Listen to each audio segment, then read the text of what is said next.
funny. You bring up the law enforcement aspect, and I was thinking about that, and I didn't know if I was going to ask you about that. But I've been watching how California has changed the rules to where now illegal aliens can be police officers.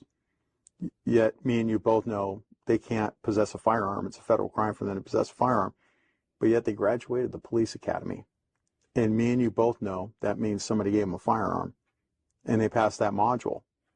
And whoever gave them the firearm is guilty of a crime, and they're guilty of another crime besides being here illegally. And we are obviously old school, right? We are obviously considered the old school cops, which is weird because I don't feel an old school cop. I'm thinking those are the guys in the 50s and 60s. But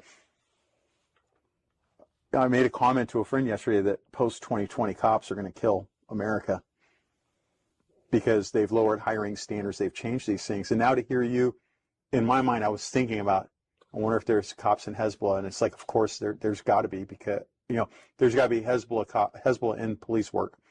I figured it's got to happen because we know gang members have made it, because departments have lowered standards, not doing proper background investigations.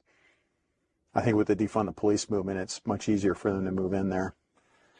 Yeah, sadly, I knew numerous people involved in law enforcement, both my agency and other agencies, that were at the very least sympathizers for both domestic terrorist organizations as well as Islamist terrorist organizations. I think it's important to point out too, like, I get it. I've seen the same thing, but it's important to point out a majority of your cops are good people. Absolutely. Good, hardworking heroes that all of our people should support.